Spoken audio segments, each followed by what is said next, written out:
Good evening. Let's see.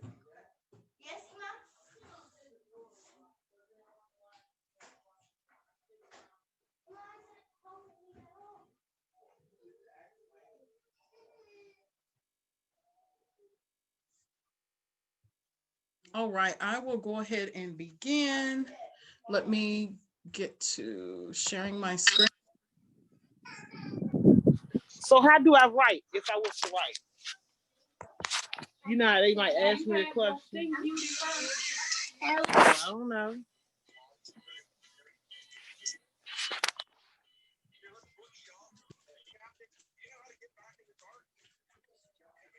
All right, good evening, ladies.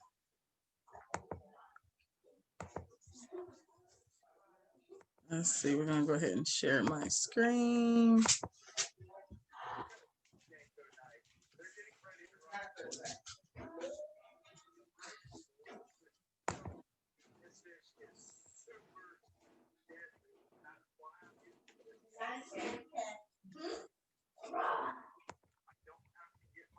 All right, so we will begin promoting sexual health, the basics and beyond.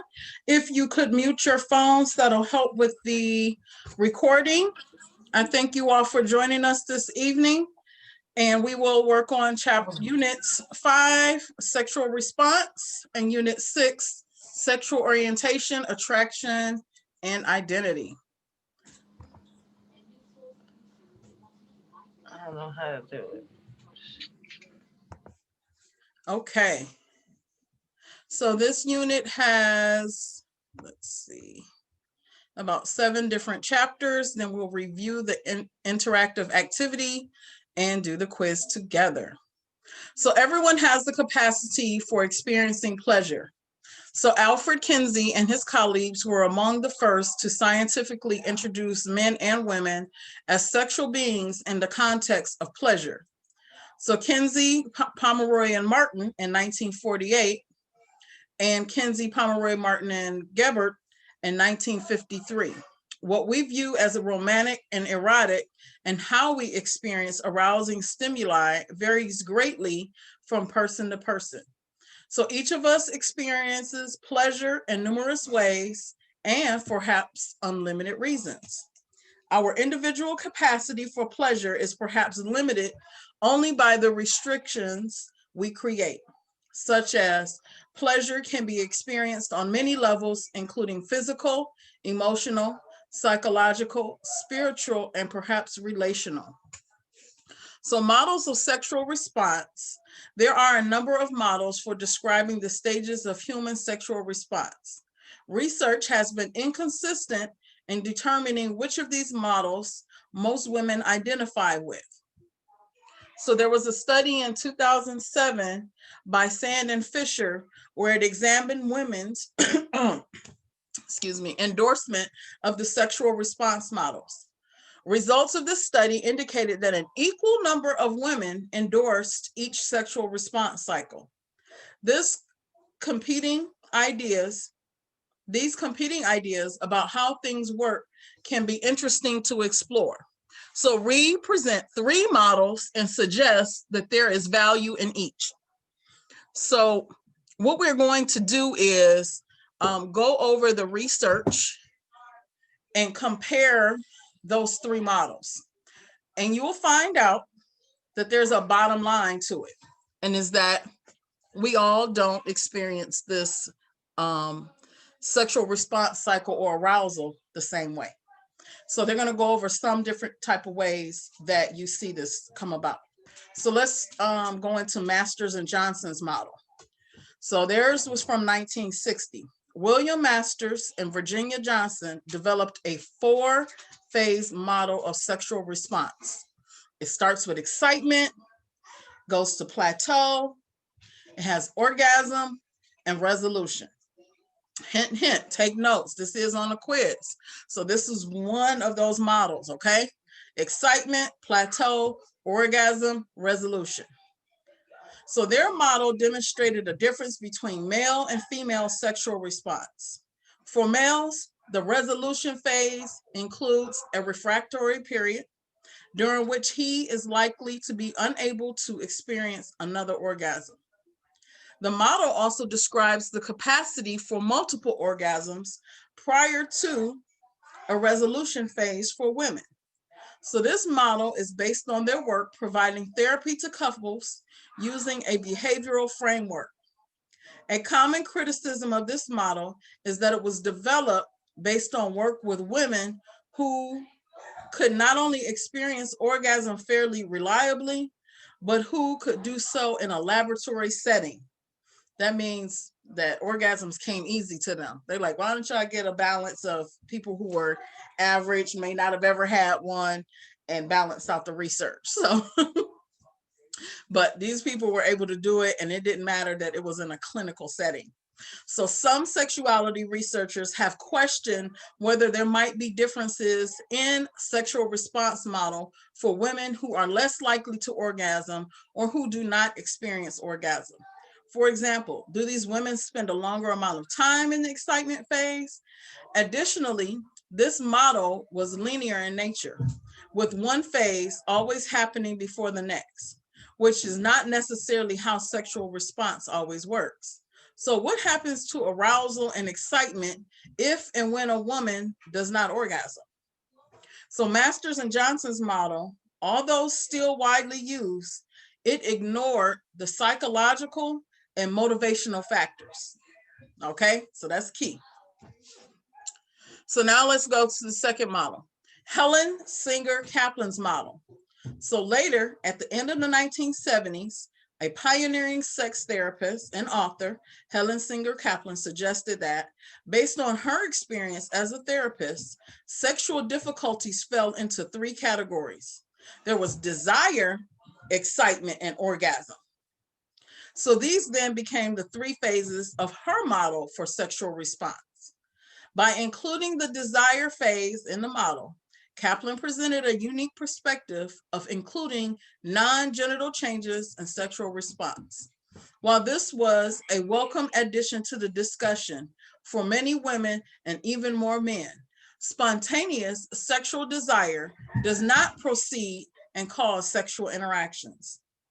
In this common experience, sexual desire increases after sexual interactions have begun. Perhaps women or men you have worked with have talked about this with you. They may have noticed that they didn't feel like having sex, but once they did, they actually started feeling desire for their partner. Who can relate? Many, right? Have you heard this before? This is a feedback loop that's often experienced by both men and women. They have even wondered why they don't have sex more often now that they started. Also, this model is similar to the Masters and Johnson's model in that it is linear. It does not take into account that the relationship or contextual factor and remains a very orgasm oriented. Okay, so let's study the third model, the Rosemary Basins model. A more contemporary model for sexual response has been provided by Rosemary Basin, which is 2001. So this model focuses on cycles and recognizes that people engage in sexual interactions for reasons beyond sexual hunger or desire. The main idea is that various cycles within the mind, as well as between the mind and the body, are interacting throughout a sexual experience. Sexual interaction with a partner can enhance emotional closeness and influence arousal. Here, the initial sense of sexual desire can develop later during the sexual interaction. This model provides the beneficial separation of psychological sexual response from subjective arousal or the perception of feeling turned on. This fits with the experience of about 1/3 of women in the sample in the study of Sand and Fisher for 2007. So who rarely sense innate sexual hunger.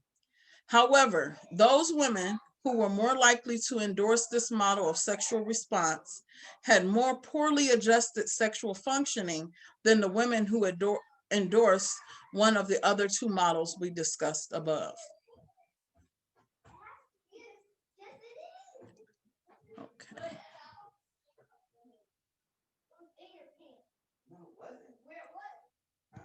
Okay, hold on. I need a small pause, ladies.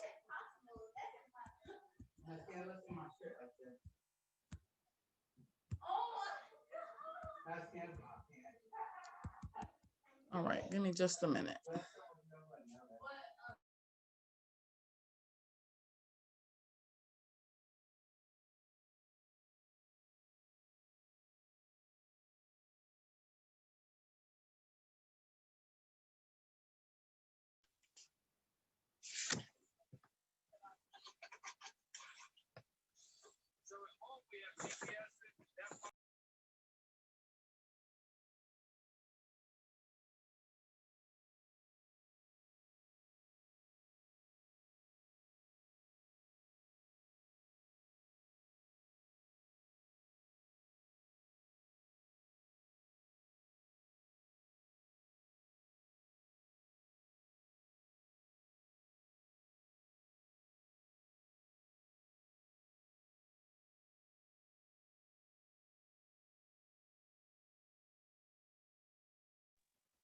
Man, did everybody get in okay? I only got 2 people on here with me.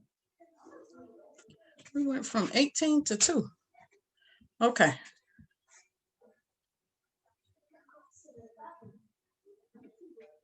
So we're going to read now the brain and sexual response. So the brain is our largest organ, and let's see how the brain affects this sexual response.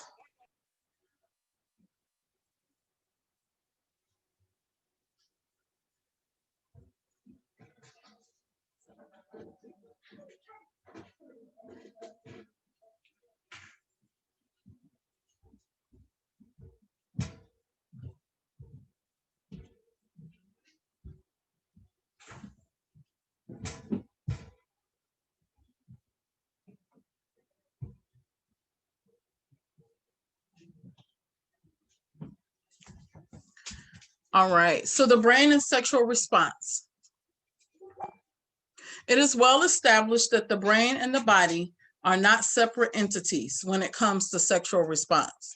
They interact as we respond in sexual ways.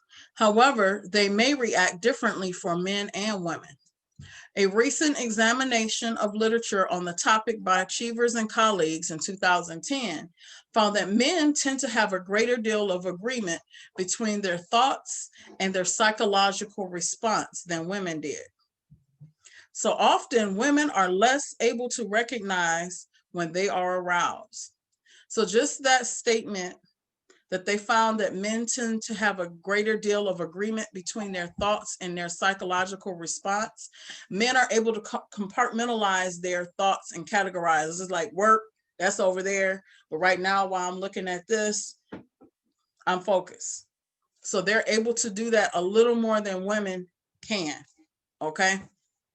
Often, women are less able to recognize when they are aroused.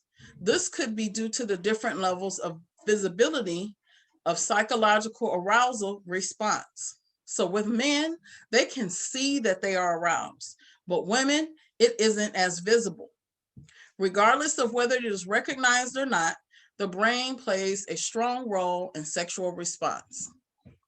The limbic system is the region of the brain associated with emotion and motivation. It is important to sexual function. Specifically, parts of the hypothalamus are associated with sexual arousal and behavior. Chemicals in the brain called neurotransmitters influence sexual arousal and response as well. Dopamine is one that excites and can facilitate sexual arousal, whereas serotonin is a substance that appears to reduce or inhibit sexual arousal. Oxytocin is a hormone produced here that increases throughout sexual response and may have a bonding effect on partners. So before, during, and after sexual interactions, the body is providing feedback to the mind. Many psychological factors, including our emotions, our sense of physical arousal, our sense of genital arousal, our mental excitement, and other thoughts or cognitions provide additional stimuli for sexual response. A positive experience in these areas makes them positive sexual stimuli, and a negative experience can make these factors negative stimuli for response. For example, the sight of a partner's genitals may produce positive feelings and enhance arousal, or negative reactions that may inhibit sexual response. This is because we carry with us the memories of past sexual interactions.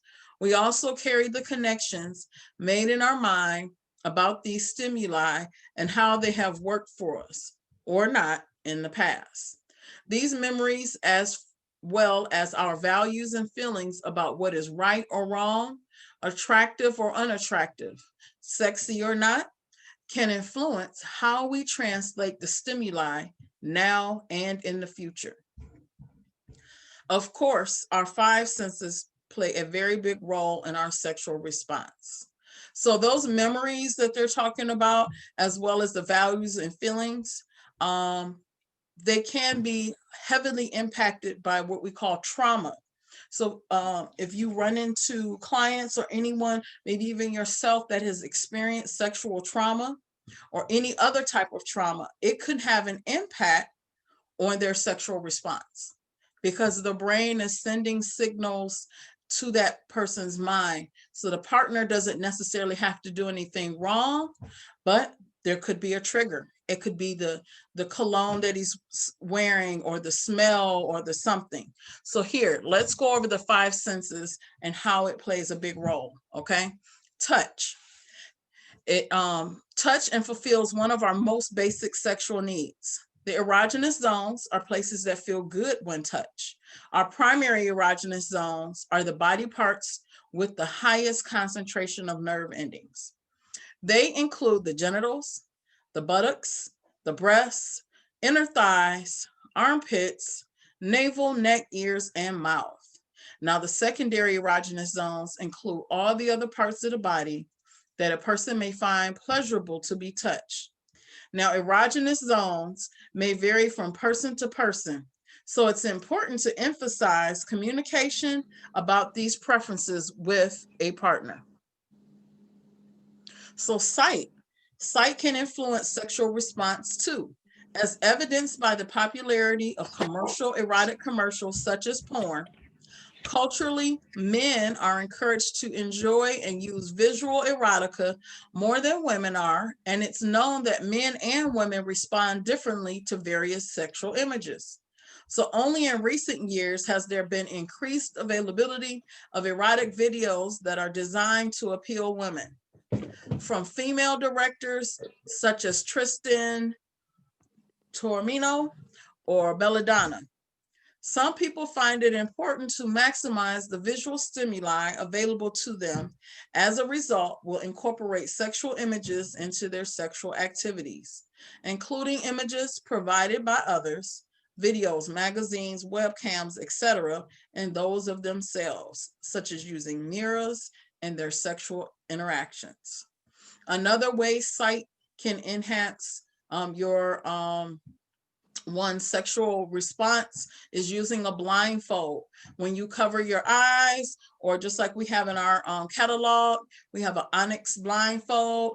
That blindfold allows you to become a little vulnerable, and it makes you heighten your other senses. So this is one way that can work as a plus, and it can allow you to even switch roles with your partner. So if you want to take turns with a little bit of dominance, having a blindfold on, then the other person has a little more control, and they're kind of guiding you. You're allowing trust and those kind of things into your relationship. Taste. Taste is an aspect of sexual interaction that can enliven the experience. Sexual enhancement products such as the flavored lubricants and massage products often incorporate familiar flavors such as strawberry, chocolate, raspberry, or mint. People also use food or other products that influence taste, of one's own or partner's body parts. Many people list oral hygiene as an essential aspect of attractiveness in a partner. For example, concerns about taste and a partner's reaction to one's taste. are common when kissing and giving or receiving all oral sex.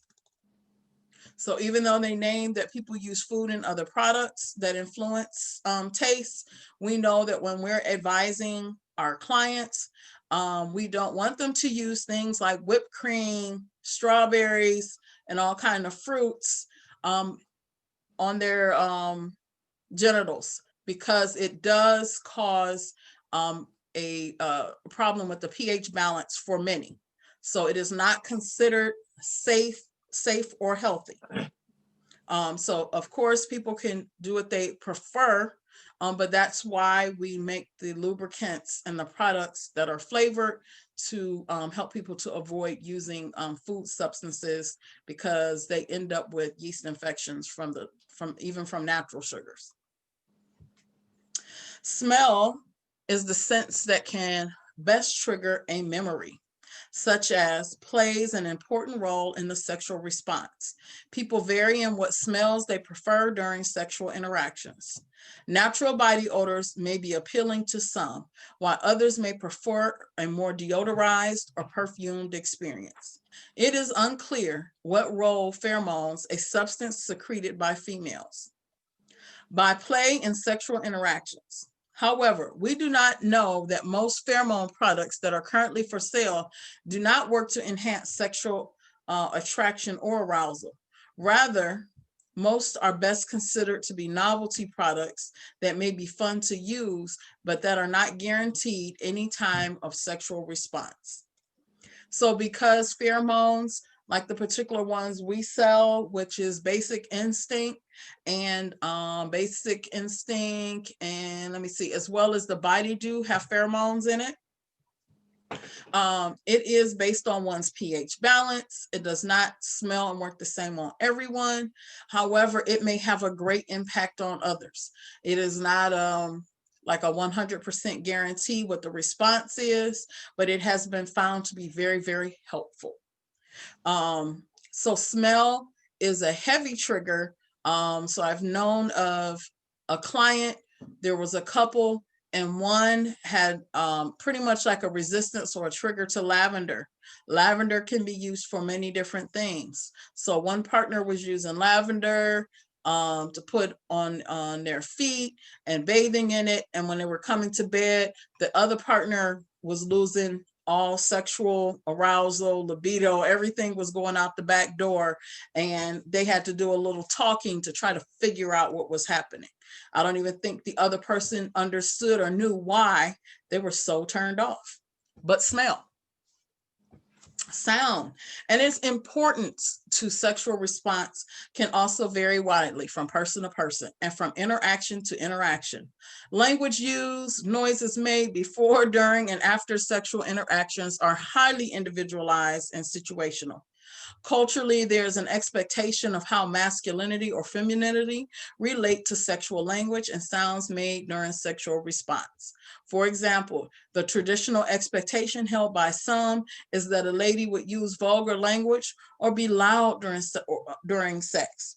Of course, during all phases of sexual response, both men and women might enjoy a variety of sounds produced by both themselves and their sexual partner, as well as sounds from other sources. So you may have a partner and they have kids at home. One, if they hear the children, it's a turn off. They can't make that connection or can't keep the connection.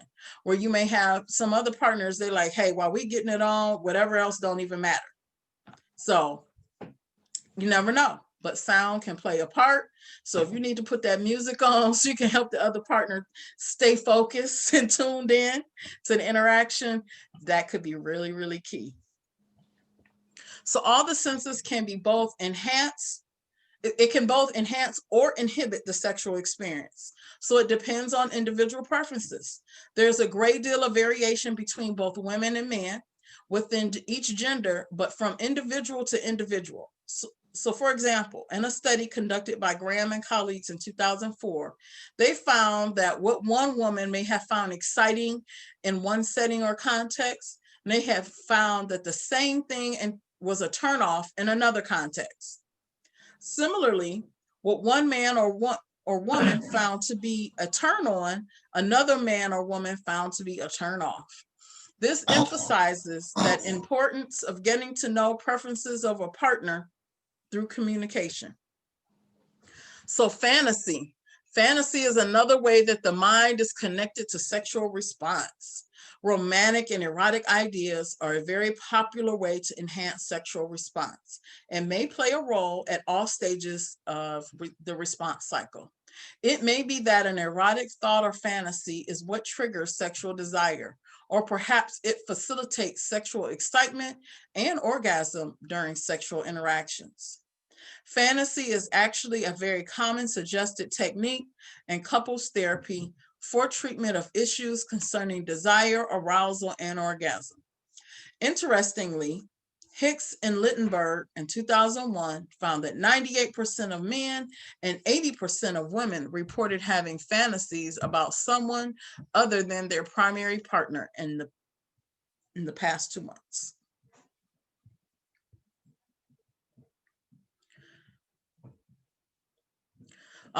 Chapter 3, the individual nature of sexual response. Let me just double check.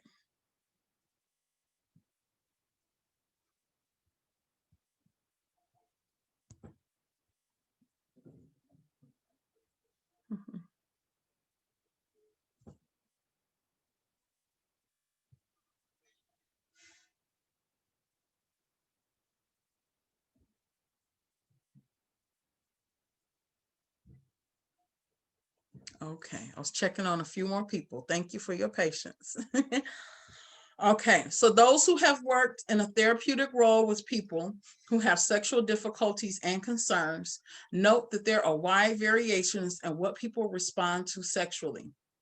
Graham and colleagues of 2004, as mentioned above, have also confirmed this in the research. A simple review of the vast number of sex-related websites that exist today supports the idea that there seems to be no limit to what someone might find erotic. We have discussed variations and choices about sexual partners.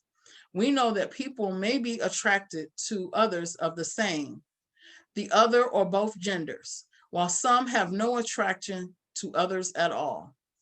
For some, individual body parts are especially arousing, and there are a number of objects that some people find arousing, including sexual enhancement products, costumes, accessories such as high-heeled shoes or stockings, among many others. Some people are turned on by pleasing a partner, while others get aroused by focusing exclusively on their own response and pleasure. Erotic thoughts and fantasies can have a highly erotic impact on some, while get little attention from others. As we can see, variation is the hallmark. Sexual response is complex and fluid across the lifespan. There is rich diversity in how each individual experiences sexual response and our sexuality. Our cultural heritage and community of affiliation can have an impact on how our acceptance of how appropriate some aspects of sexuality may be. For example, some individuals whose religious community condemns same-sex behaviors or feelings of desire and excitement for same-sex partners may evoke feelings of shame and guilt and be denied or buried. On the other hand, those who were raised to believe that sexuality is a lifelong process and is natural, beautiful, or loving. The context of sexual experience, in particular, the contextual experience of sexual response, has only recently been receiving more attention, particularly in women. Teffer of 2001 was part of a team that created what was called the New View approach to sexual function. In this view of sexual response, which supports Basin's sexual response, it is recognized that the sexual experience will vary depending on political, relational, economic, and cultural context. The new view places focus on meaning-centered, consciously political, and humanistic views of research, education, and practice. Although this model was originally created to serve women's sexuality and sexual response, it is becoming increasingly applicable to men's sexuality as well. there are other ways that understandings of sex and the context in which we live are improving too. For example, the Women of Color Sexual Health Network has actively been creating more conversations about the intersection of women's sexual lives. There are also books like Curvy Girl Sex by Elle Chase and several books about aging and sex by Joan Price. Then you have Naked at Our Age, The Ultimate Guide to Sex After 50, that offer expanded views of sexuality and enjoyment. I need my glasses, y'all. The sexual response cycle.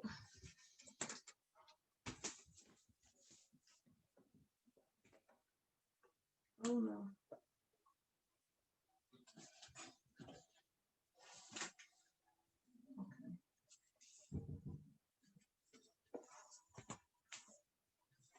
How about that? I don't know where they are.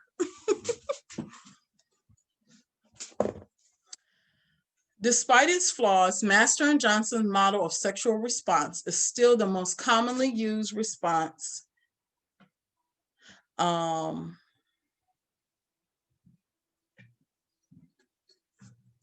It's the most commonly used response model and is currently used for diagnostic purposes when diagnosing sexual problems. Therefore, it is important to understand what happens in each of the stages. Based on the Masters and Johnson's model of sexual response, psychological changes associated with sexual arousal and response include excitement. Nipples become erect, breath quickens, and skin may become flushed. Blood flows to the penis or clitoris, engorging and enlarging it, a process called vasocongestion.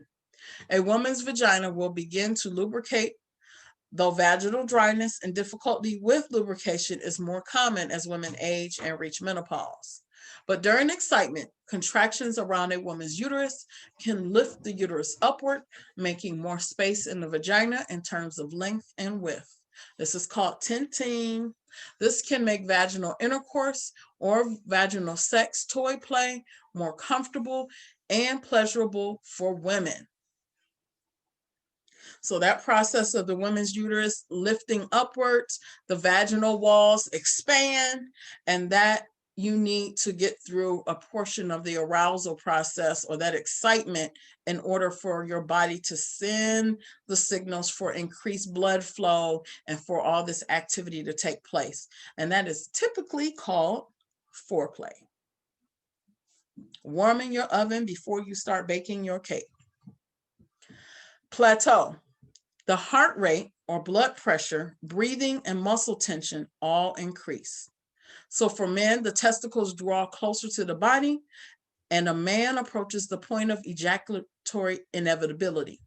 For women, vaginal lubrication increases, and the labia and the vaginal opening darken in color, and that is thanks to the increased blood flow to the genitals. So they're showing you in this diagram a little bit about how the body changes through this process. Excitement, plateau, orgasm, and resolution.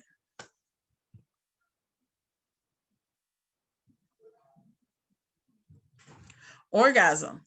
Nipples are erect, heart speeds up, there's a flush across the chest and genitals, the anus contracts, and the body's muscles they actually tense up, okay? The penis contracts and the semen spurts out of the urethra. Men who feel as though they are experiencing orgasm but do not experience ejaculation, even though they want to, may find it helpful to meet with a urologist. Vaginal lubrication increases dramatically and the vaginal walls contract at about the same frequency as does the penis. The uterus contracts and dips down slightly during orgasm, causing the opening in the cervix to dip into the vaginal cavity.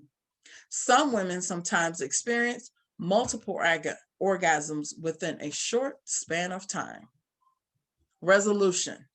This is following an orgasm. Blood flows away from the genitals and the heart rate and blood pressure decrease. The testicles drop and the penis is no longer erect.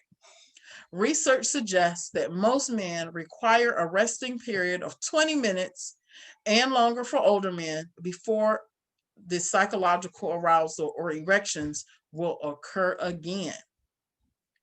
Very young men, teenagers, and men in their 20s, for example, may find that they can have erections again soon after ejaculation. All right, y'all heard about second or third go round. That's what they're talking about. Some women experience extra sensitivity in their clitoris after orgasm due to the extreme of the engorgement and draining that has occurred. So let's go over the variations and challenges to sexual response. As is suggested by Basin's model for sexual response, there's a complex interplay of mind and body experiences. To a very large extent, one's sexual response is a combination of many factors, including relational issues between the partners and the overall health and well-being of both partners. Normal, quote unquote, sexual response may be interrupted or impacted temporarily or permanently for many reasons, and these are not uncommon. So concerns about sexual response are very common among individuals and couples. One approach to deciding if a sexual dissatisfaction is a problem is to know if it has caused a problem for the individual's life or relationship, rather than relying on the quote unquote normal sexual response cycle, which is going through excitement, plateau, orgasm, resolution. It is as much more valuable to rely on the sexual experience of the individual within the context of the relationship. Given this approach, two people can be experiencing the same exact situation, and it may or may not be a problem for either or both. This is illustrated by a study conducted in 1999 by Lawman and colleagues that indicated that in one sample, 43% of the women reported having problems with desire, arousal, or orgasm. Yet, only 12% of those women reported being personally distressed by the problem. This is to say then that problems aren't always problems. When it is desirable to create some change, it is helpful to remember that variations and challenges can result from many factors and can be addressed in many different ways.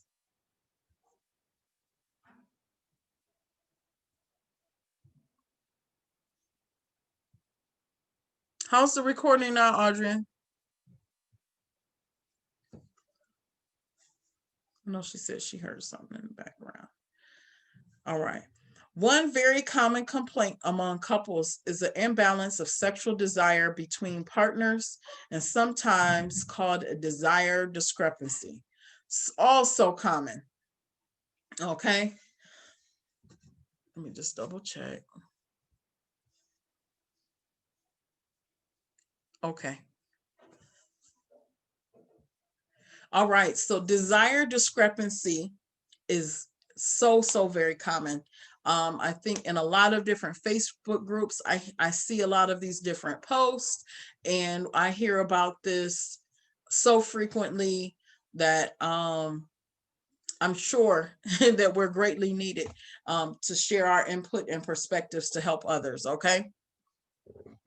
So Zilbergeld and Ellison first brought this area of research to the forefront of desire literature in 1980, when they found that couples tended to judge their own level of desire based on their partner's level of desire, not a standard societal norm. Evaluating sexual problems through discrepancies in a couple has advantages over traditional diagnostic systems that do not take the couple into consideration. In an interesting study conducted by Davies and colleagues in '99 found that desire discrepancies tend to impact levels of relationship satisfaction. However, if the couple had high overall sexual satisfaction, regardless of the discrepancies of level of desire, the relationship satisfaction remained intact. It is sometimes said that when one person wants sex more often than the other person, it is the one with the lower sex drive who decides when they have sex. This may be an overstatement. Remember that sexual arousal is one of the several reasons that people engage in sexual interactions. Efforts to appeal to a variety of motivations for sexual interactions can help balance out differences between people. So open communication, negotiation, and exploring sex play beyond intercourse can help to de-stress libido tension in a relationship. It is not unusual for one person to have a higher or lower sex drive, and the difference won't necessarily be based on gender. Sometimes men want frequent sex, other times women do. However, in a study by Fishman in 2004, researchers found that sexual desire problems are most commonly reported sexual problem in women. Sexual enhancement products and masturbation can be helpful in addressing situations where only one person in a couple is in the mood for sex. It is important to communicate and affirm feelings of attraction and connection to the partner when sexual interactions decline. Otherwise, when a confident lover may feel inadequate or unattractive to their partner, however, this key skill of learning to accept and sometimes decline affection and sexual activity is an important one for couples to develop so that both partners feel free to act only in ways that feel right to them rather than giving in to sex that they don't want.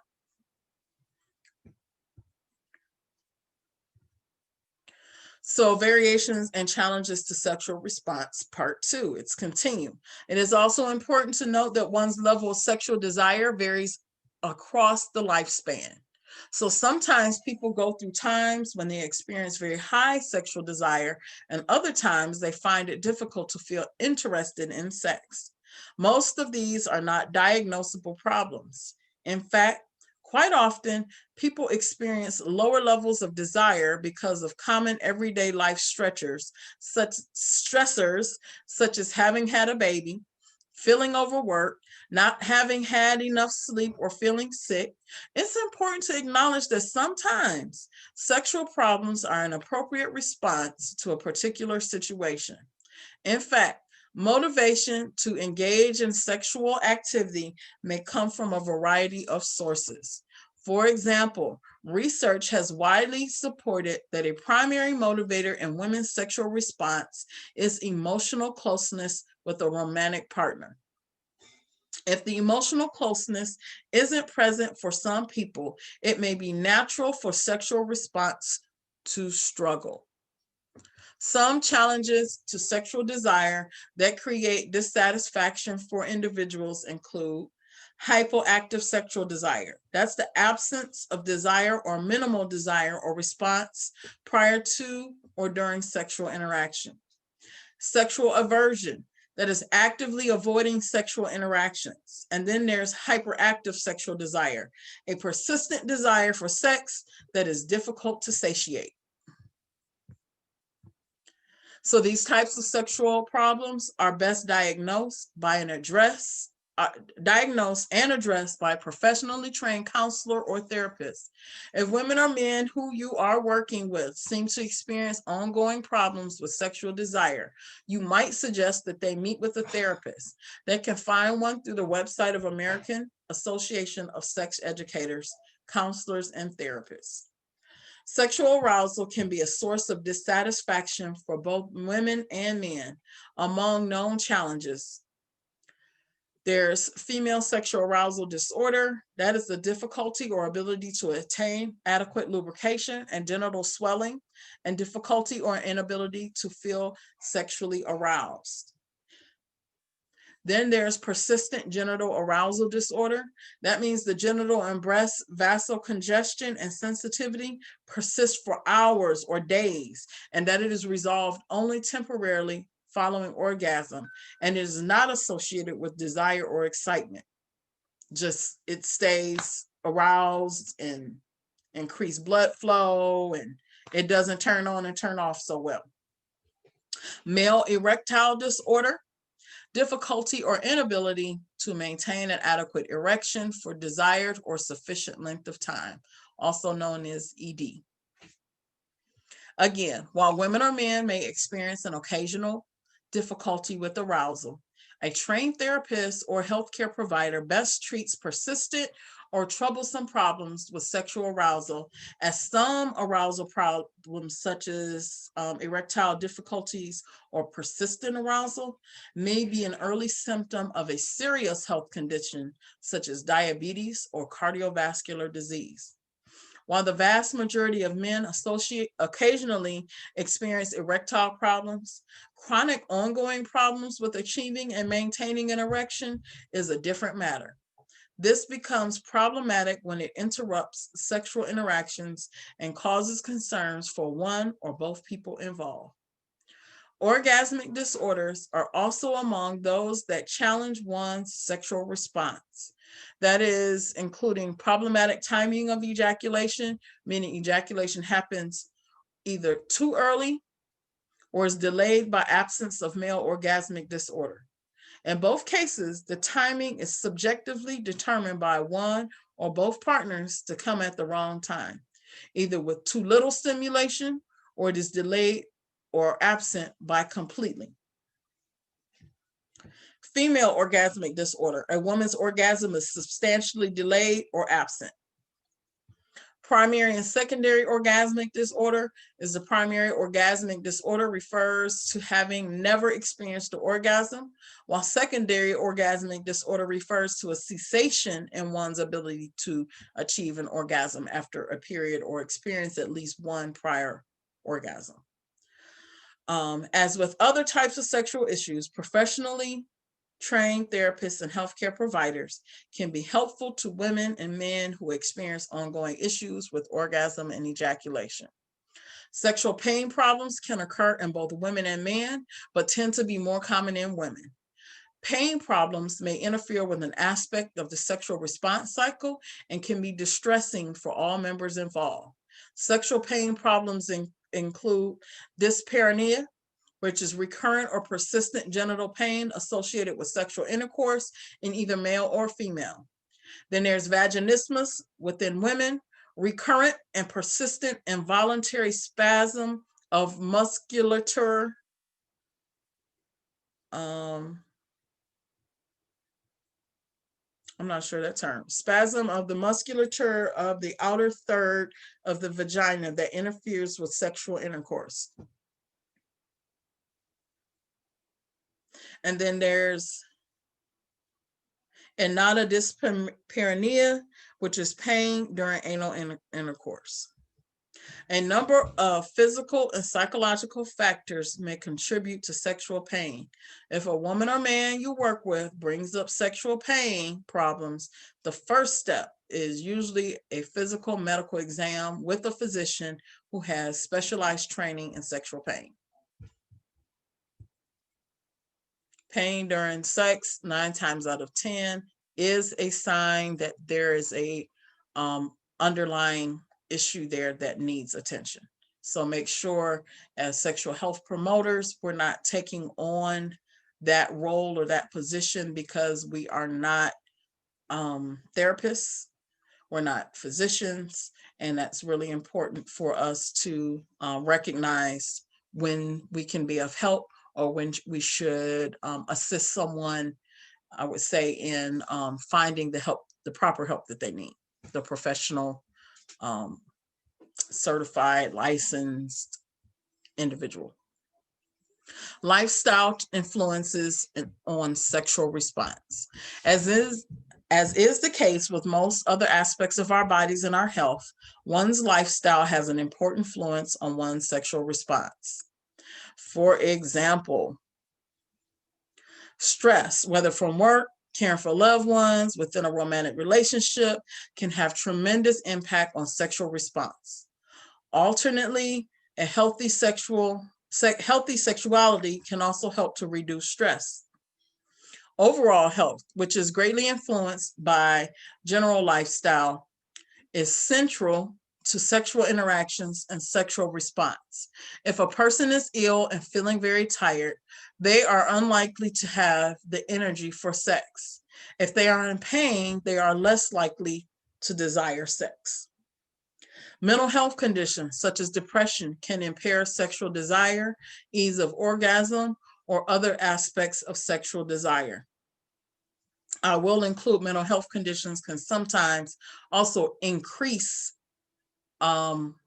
sexual desire, sometimes in a way that it's excessive.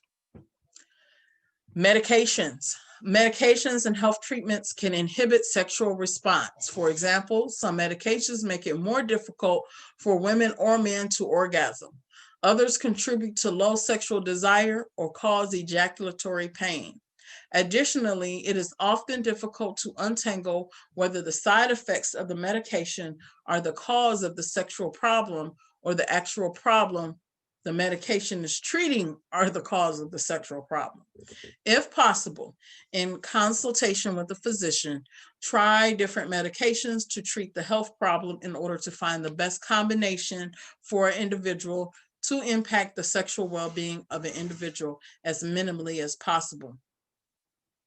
So things like antihistamines, they affect your vaginal fluids.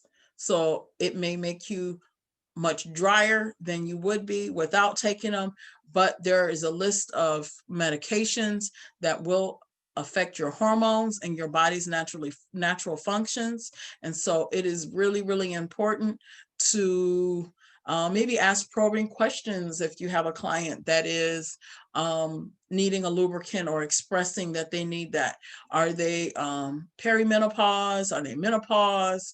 Are they taking any medications that would affect their sexual responses? You know, very commonly things like birth control and IUDs are changing women's libido. You know, very, very common. So being significantly overweight or obese, in addition to the complexities it creates for overall health and well-being, can impact physical abilities for some sexual positions and experiences, and contribute to challenges in sexual response due to impact on one's self-esteem, confidence, and feelings about desirability. This is why we encourage our clients to wear lingerie and do things that allow them to enjoy and love on themselves, because how they see themselves and how much they love looking at themselves has a great impact on their sexual response. Imagine you thinking, oh my God, my belly is out. It's hard to just engage into some activity if they're really self-conscious at the fact that their belly is exposed, or the thighs that they don't care for so much. So those kind of things can be very distracting and cause that sexual response to not be a plus, or not cause that positive outcome. It can be an interference. Being significantly underweight can also impair a person's sexual response, especially if they have such low body fat that their normal production has been disrupted. Then you have performance anxiety about one's ability and or concern about how one looks in the interaction. That can lead to spectatoring. That is or psychologically removing yourself from the interaction in order to watch yourself in the interaction and judge your performance or appearance. You're losing all the connection if you're doing that. Smoking and the use of alcohol and other drugs can initially decrease inhibitions, but ultimately can have more negative impacts on sexual response, including desire, arousal, and orgasm. Now, by encouraging healthy lifestyle choices, for example, eating a healthy diet, exercising, not smoking, drinking moderate amounts of alcohol, and trying to relax, you have the potential to play an important role, not only in men and women's sexual lives, but in their other aspects of their health too. So food and diet are known factors that can determine not only fertility, but sexual response and function. Okay. Exercising is going to give you flexibility. So whether it's yoga and Pilates or stretching or even aerobics, it's going to give you that endurance and flexibility and things like that in your bedroom experience. Not smoking. Smoking has an effect on your overall body. So again, drinking alcohol, things like that sometimes can be wonderful on a social aspect, but if you have a guy that drinks a lot, then he may be having problems with erectile dysfunction. Those are just examples of how your lifestyle can change one's sexual response. Finally, the limitations one place has on oneself in terms of what are acceptable and unacceptable ways of experiencing sexuality. That has the greatest impact of all. A willingness to question perceptions and limitations about what is possible in terms of your sexual response can open the door to sexual well-being, connectedness, and joy. It can be enormously helpful to encourage women or men to give themselves to touch themselves or their partner in pleasurable ways, to explore sexual fantasies, and to act in ways that they find sexy, confidence, reassuring, connecting, intimate, brave, or loving. There is no one correct way that women or men should behave sexually. However, sometimes people need to feel as if their sexual desires and inclinations are acceptable and that they are, as sexual beings, are valued. So there's wonderful reference materials here. Let's look at the interactive activity. There's actually only one part, so yay, not too much for you, right? So in this unit, we address how people vary in their sexual desires and sexual responses. We also talked about learning to accept or decline sex is a key skill for most people. And so sometimes we all feel like we are not in the mood for sex.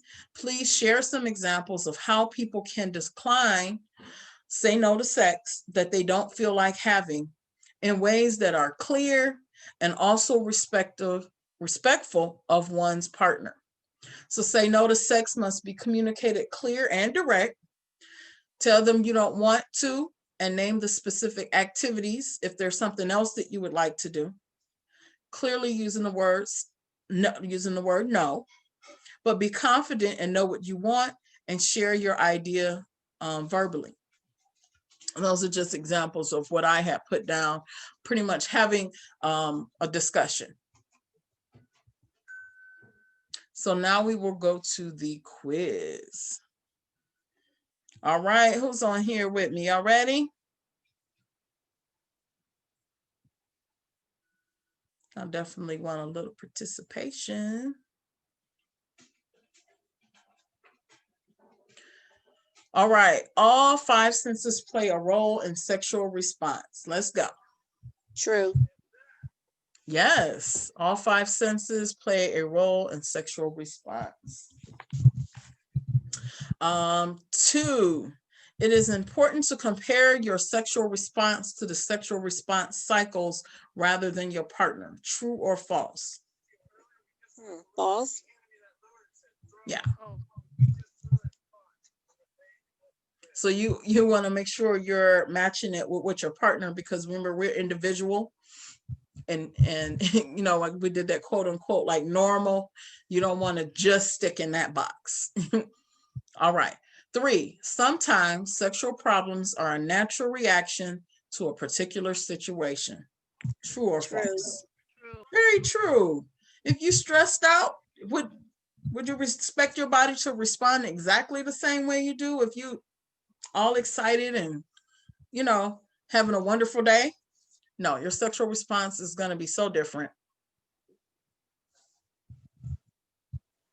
All right, 4, compared to Masters and Johnson's model of sexual response cycle, what addition did Helen Singer Kaplan contribute?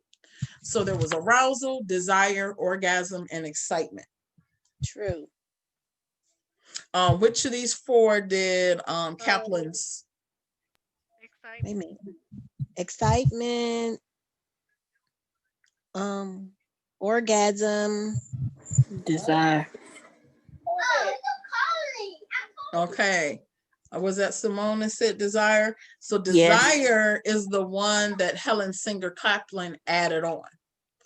Yes, that is correct. I said the one that she added on. I'm sorry. Yes, so Masters and Johnson's had their model, and then what addition did Helen Kaplan contribute? She added desire. Okay. So it's okay. Those three models had a few different stages, and you may not have those memorized, but they just wanted you to know that they did a lot of research. And at the end, I told you the bottom line is there's no one way to go through the sexual response, because some of us can have a great pleasurable experience, but we started out not even be interested. Just bottom line. Basin's model for sexual response differs from Masters and Johnson's sexual response model in what ways? So Basin versus Masters and Johnson's. What was the difference? It says Masters and Johnson's model focuses on emotional closeness, whereas Basin model focuses on physical aspect of the sexual response. Second option is Basin's model has 4 distinct stages, which is excitement, plateau, orgasm, and resolution, whereas Masters Johnson model is more cyclic. 3, Masters and Johnson's model includes desire, excitement, and orgasm, where Basin's model leaves off desire. And last but not least, Basin's model enforces the idea that various cycles within the mind and between the mind and the body are interacting throughout a sexual experience, whereas Masters and Johnson's model focuses on the physical aspects of sexual response. So was it 3? 3. I'm torn between 3 and 4. I can't remember. Yes. We're going to go with 4 because the mind having such a great influence. I think that one where Basin makes that connection was a key comparison between Masters and Johnson's, where they only focused on the physical changes. So we're going to go with that, but we will check. Areas of the body that often feel good when they are touched sexually and play a role in sexual response are called what? Erogenous zones, pleasure zones, feel-good zones, or none of the above? Erogenous. Exactly. And then there's major and minor erogenous zones, right? So this is the system of the brain that is associated with emotion and motivation and important in sexual function. Is it the frontal lobe, the temporal lobe, the limbic system, or the executive function?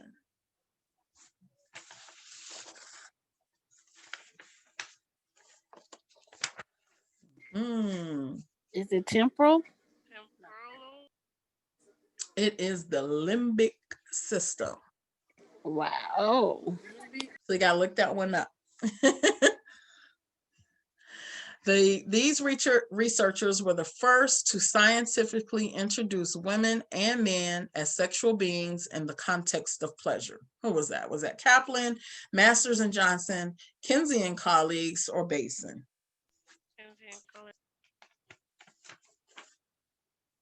Kinsey and colleagues, okay. 9, the experience of sexual response includes what? Relationship context, psychological response, cultural context, or all of the above? All of the above. All of the above, yes. 10, primary orgasmic disorders refers to what? Cessation in one's ability to achieve an orgasm after a period of experiencing at least one prior. Having never experienced an orgasm, a woman's orgasm is substantially delayed or absent, or none of the above. Having never experienced That was it. Whoever whispered that through. Having never experienced an orgasm. That is a primary orgasmic disorder. 11, despite its flaws, the most commonly used cycle of sexual response is it Masters and Johnson's, Kaplan, Basin, or Twyford? Masters and Johnson. Masters and Johnson. That is the one most commonly used. All right, desire discrepancy. Do you all remember what that was? Real common. Unequal levels of desire to the norm that is outlined in the sexual response cycles, different levels of desire compared to a current partner, changing levels of desire over lifespan, or lack of sexual desire. Which one is the desire discrepancy? Lack of sexual desire. No, it is the different levels of desire compared to a current partner. Mm. So we don't use that term, but it's so common. Male to female, there's always like a somebody has a higher sex drive than the other one. And they just call that a desire discrepancy, because guess what? You can change partners at any time and there may not be a discrepancy, right? So it may or may not be anything wrong with you or him or he or she. There's just a discrepancy. So that's the term that's used for that desire discrepancy. 13, hypoactive sexual desire is best treated by a magazine that discusses how to spice up a sex life, a physician, a trained counselor or therapist that specializes in sexuality issues, or a friend or family member. A trained counselor or therapist. I would hope so, right? Because when it comes to hypo or hyper, that means it's like in excess, right? So you want to get a professional. 14, male erectile disorder, also known as ED, which is that difficulty or inability to maintain an adequate erection for a desired sufficient length of time? Is it the inability to orgasm? Is it an inability to ejaculate, or lack of desire for an appropriate erection response? Difficulty or inability to maintain an adequate erection. Yes, for a desired or sufficient length of time, which can be determined by a partner. Because if y'all cool with it, don't fix what's not broken. But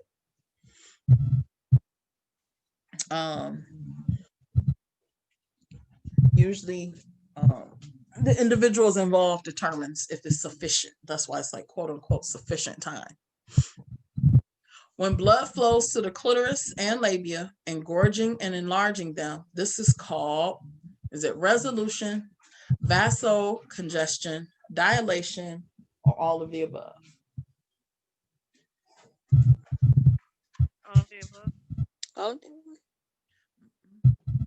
So resolution is going to be your stage at the end, where all your blood flow is going to decrease. Usually resolution is the end. It's after orgasm or after all the pleasure is coming down from your high. vasocongestion. Vasocongestion. Yes. All right, we're going to submit the answers. And looky here, we have all these are correct. Oh no, you're crushing my papers, little person. All right, all these are correct.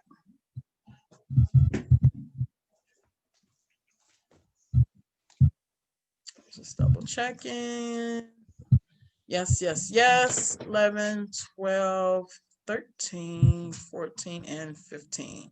All right, so you can get a 15 out of 15 if you go ahead through and put in those answers. We are going to move to the next unit. Let me see. I think I missed. Okay, go ahead. Okay, good. What was it? Let's go. I think I missed number 6. Was it Bassam? Okay, I can tell you. Hold on. 6, areas of the body that often feel good when they're touched sexually. Wait, it might be the wrong one. No, that should be 6.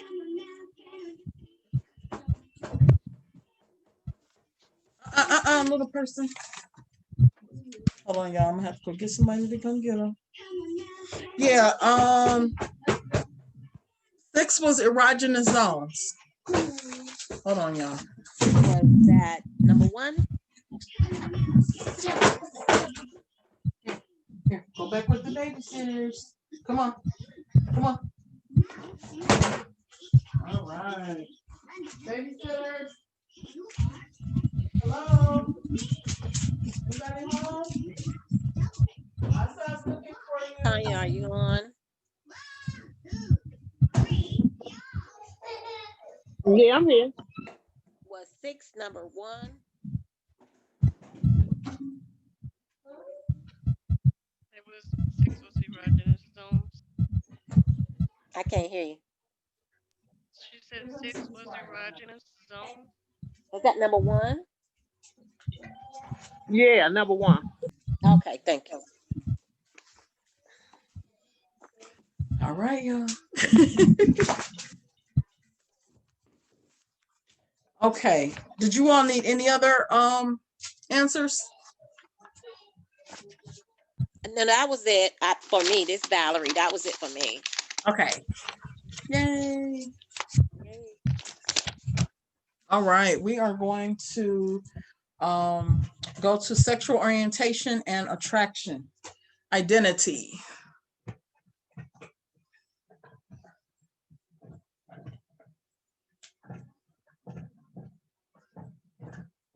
As an important aspect of human development, as the development of one's sense of self, establishing an identity that integrates aspects of one's sexual self can bring a sense of cohesion to life. Understanding who we are and who we can be is a lifelong process. Our experience of who we are is influenced to some degree by how others react to us. We are who we are in the context of community and the larger society. Living in accordance with our own values is characteristics of a healthy lifestyle. So what is sexual orientation?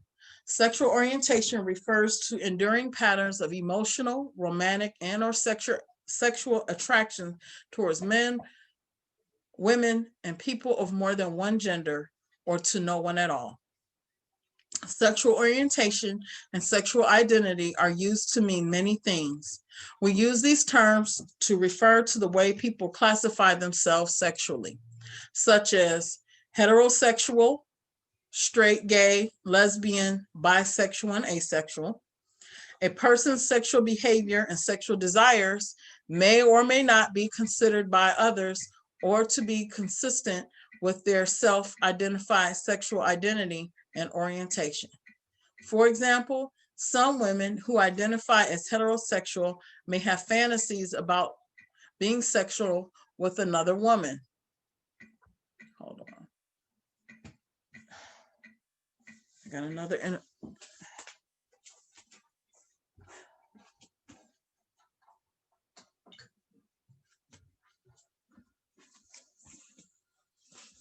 Another interruption. Sorry, ladies.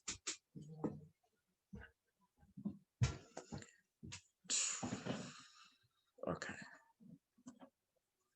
All right. So, for example, some women who identify as heterosexual may have fantasies about being sexual with other women, or may have had sex with women in the recent or distant past. Similarly, some people who identify as bisexual may only be sexually active with people of their same or other gender, but not with people of both sexes. In a study that examined the sexual identity of participants over time, Rosario and colleagues found that 57% of the adolescent participants were consistent over time with their gay lesbian identification.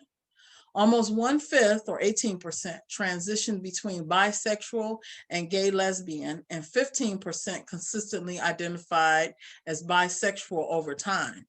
But just because someone's sexual identity and behavior don't appear to match up from the outside doesn't mean the person themselves isn't perfectly content exploring and being who they are.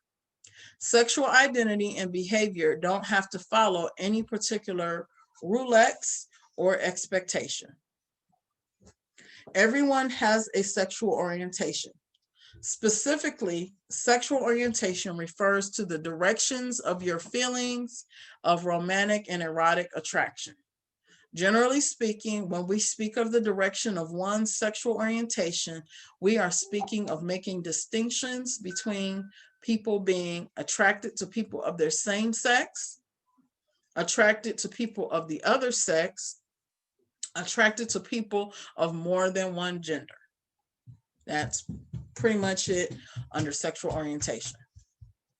All sexual orientations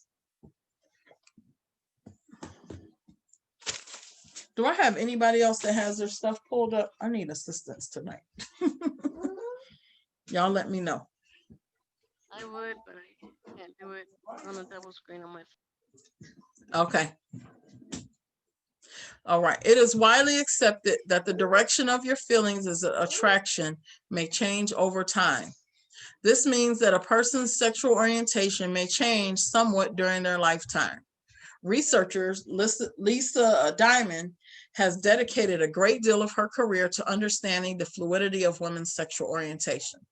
Through following women over time, she found that women tend to have more fluid sexuality than men. Women are more likely to change their sexual orientation throughout their life than men, and many express falling in love or feeling attracted to the person rather than the gender. Diamond also wrote a book on this topic called Sexual Fluidity, Understanding Women's Love and Desire. She recorded a TEDx talk that examines sexual orientation and identity and their influences. So even though the sex of people you are attracted to is what shapes your sexual orientation. Birth assigned sex and gender are completely separate aspects of sexuality. All men, women, and transgender people have a sexual orientation, which is separate from their birth assigned sex or gender identity. How masculine or feminine you are does not determine or impact your sexual orientation, nor does your sexual orientation determine how masculine or feminine you are. These are independent concepts.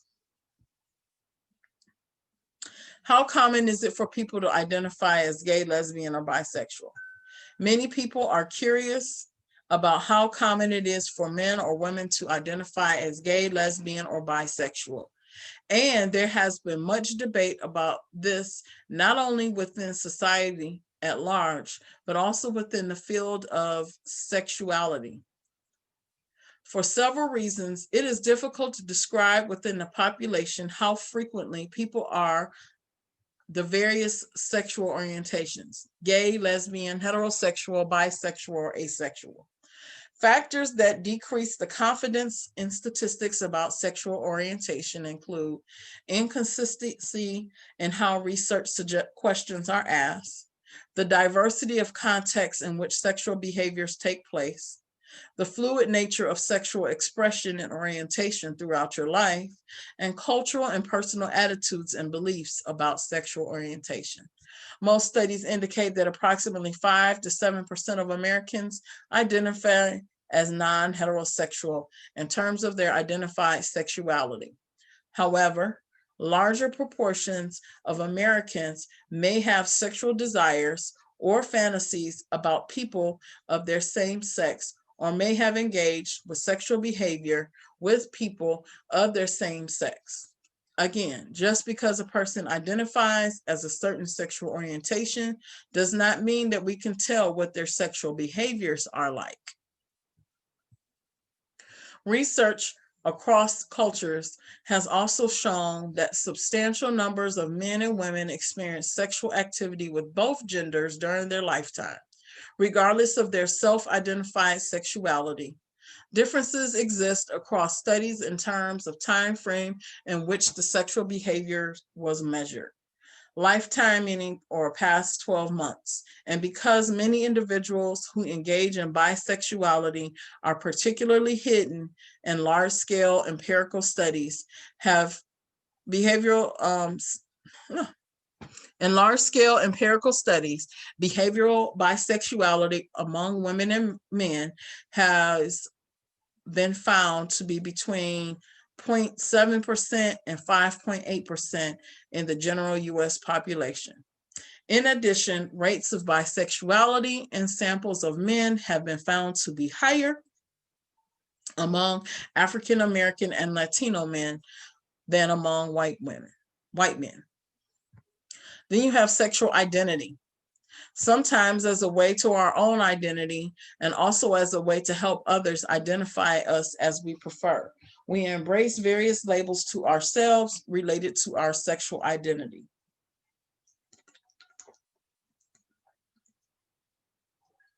Examples of labels people choose to describe their sexual identity might be partnered, bisexual, transgender, sexually active, female, queer, dyke, gay man, adult virgin, etc. This list goes on, and the language evolves over time. The language is sometimes loaded and can be based on political and other intended impacts. Sometimes labels are combined, as in monogamous heterosexual male. Many labels can be perceived as derogatory if spoken by one who does not wear the label for her or himself. For example, some gay men use the term fag or queen to refer to other gay men. However, the use of this word by others may be deemed as offensive.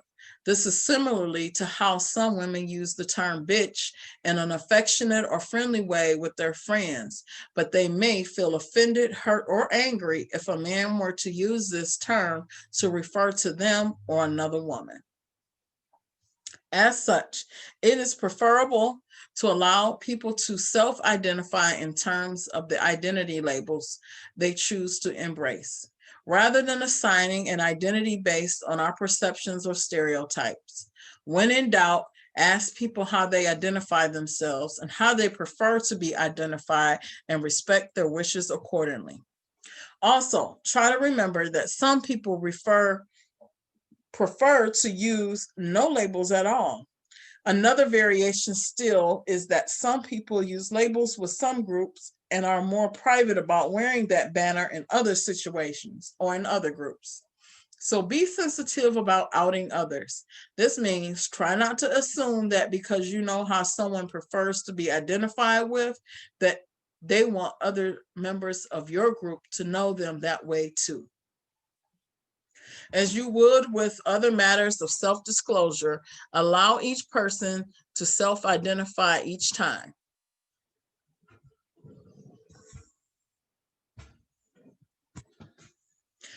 It's okay. This relates to all kinds of labels we can use with each other, from relationship status to sexual orientation and level of sexual experience or one's age. Some of the elements of our sexual identity that we may or may not attach labels to that help describe and represent ourselves include sexual orientation, that is who we have romantic and erotic feelings for. Gender identity, a spectrum richer than two choices. Sexual behaviors, what we do and don't do alone with others. Relationship status patterns, single, partnered, monogamous, polyamorous, married, divorced, parent. And then there's attitudes. The attitudes, values, and beliefs about these various aspects of sexuality, or sexual identity, which create the meaning and context. So we're in chapter 4, the relationship of sexual behavior to sexual orientation. Our sexual behavior is not what defines our sexual orientation. Rather, it is our feeling of attraction and desire that indicates our orientation. Sometimes people engage in sexual behaviors that are not consistent with their feelings of attraction. So their sexual orientation, this can be due to many reasons and is often related to the negative feelings they perceive in themselves or others that are based on a widespread and incorrect assumption that all people are meant to be attracted solely to people of the other sex. Some people may also engage in sexual behavior that is not consistent with their orientation based on the context, in exchange for money in single-sex settings such as jails. Okay. Too often, in overt and subtle ways, heterosexuality is not just expected, it is preferred or given higher status or privilege in American culture. This is coming from a heteronormative viewpoint or having heterosexist views. An example of heteronormative viewpoint would be to ask a woman about her husband or boyfriend to assume, in other words, that she has a male sexual partner, when in fact she might have a female sexual partner to be attracted to women. Even if she does not have a partner, to help more people feel included, you might try teaching about sex with a partner rather than sex with your husband or sex with your boyfriend when talking to a group. By using this language yourself, you'll find that others will begin to follow suit. This can help people feel included even beyond issues of sexual orientation, as some people may be having sex with a non-exclusive, non-relationship partner, such as friends with benefits situation. Although individuals often identify as gay, straight, or bisexual, for some people, not all of these sexual identities are acceptable based on their own beliefs or perceptions of others. A substantial number of people may engage in sexual behaviors that are not consistent with their stated sexual orientation. For some, this is based on feelings that is unacceptable to be identified as being or orientation that is different than the one that they are out as. It may be that this behavior is at odds with a particular relationship or context in which they are in. For example, a self-identified heterosexual man living with a married relationship and having some sex behaviors with partners outside of the relationship, or self-identified lesbian woman who also has sex with men but is not open about these behaviors because of negative sentiments in the gay community. It may be that having a secret or underground nature to the sexual interactions can make it easier to frame the behaviors as separate from one's orientation. Or we might also know the term of like being in the closet, right? Clearly, we can understand that when someone tells us about their feelings of romantic and erotic attraction, that they are not telling us about what sexual behaviors they engage in.